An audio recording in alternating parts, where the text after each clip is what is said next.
Good day, learners. Today, we will have our next lesson, Biases and Prejudices. I am Magulod-Vargas, your teacher of English. Let us deal first with the part 1 of our lesson. The objectives of this lesson.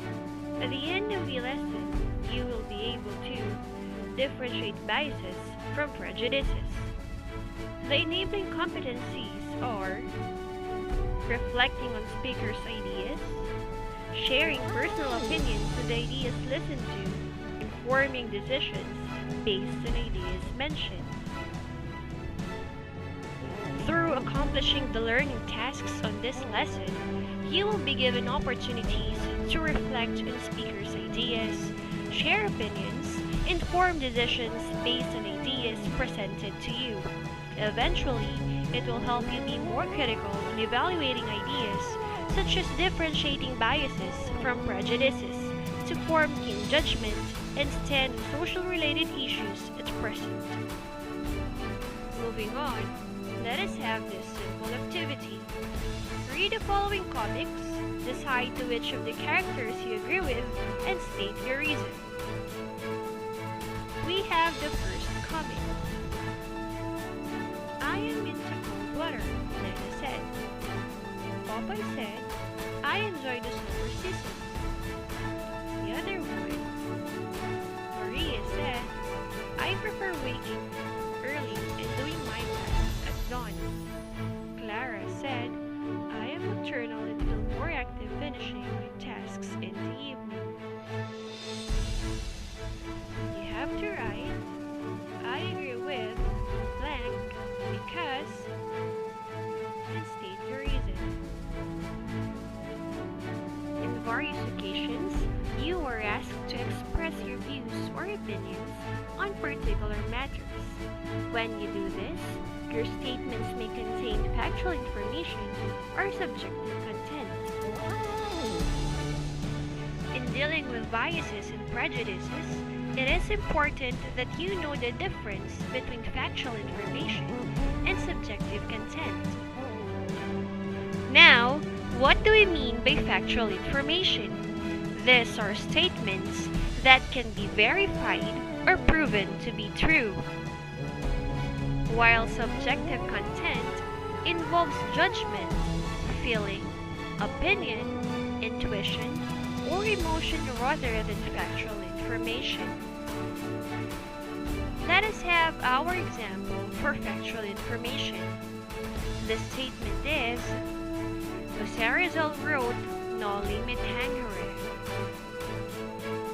And the statement for subjective content goes like this. For me, Jose Rizal's Noli Me Tangere is an eye-opener that helps us realize the ills of society. Another example for factual information. About 4.5 Filipinos have lost their jobs this year, with an unemployment rate of 10.4%, the highest in 15 years, the government reported, due to the COVID-19 pandemic.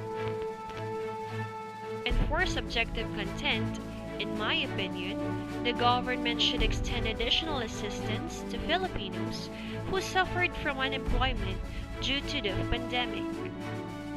Another example for factual information. Garnering 70% of the viewers' vote, the finalist from Visayas won the reality show. For subjective content, I believe the winner deserves victory due to his commendable social skills when dealing with others. To make it easy, factual information established facts, figures, and proven evidence to claim that the statements are true. On the other hand, subjective content are about one's impressions, suggestions, and personal judgment in situations respectively. In the activity earlier with the comics, you might have provided factual information or expressed subjective content to justify your choice. It is equally important to know how to distinguish the two when listening to a speaker or reading an article. when gathering information. For situations that call for a valuable input from you, it is important that you know these two important concepts so that you may be able to balance them to form a strong argument. Think about these indicators for factual information. Figures or numerical data, results of researches, general truth or established facts. And for the indicators of subjective content, personal views and comments, emotional inputs, individual preferences, adjectives based on one's perspective. You have to remember, it is important to know how to distinguish factual information from subjective content when listening to a speaker or reading an article when gathering information. For situations that call for a valuable input from you, such as when asked about your stand on a particular issue, like writing an editorial or making a speech, it is important that you know these two important concepts so that you may be able to balance them to form a strong argument.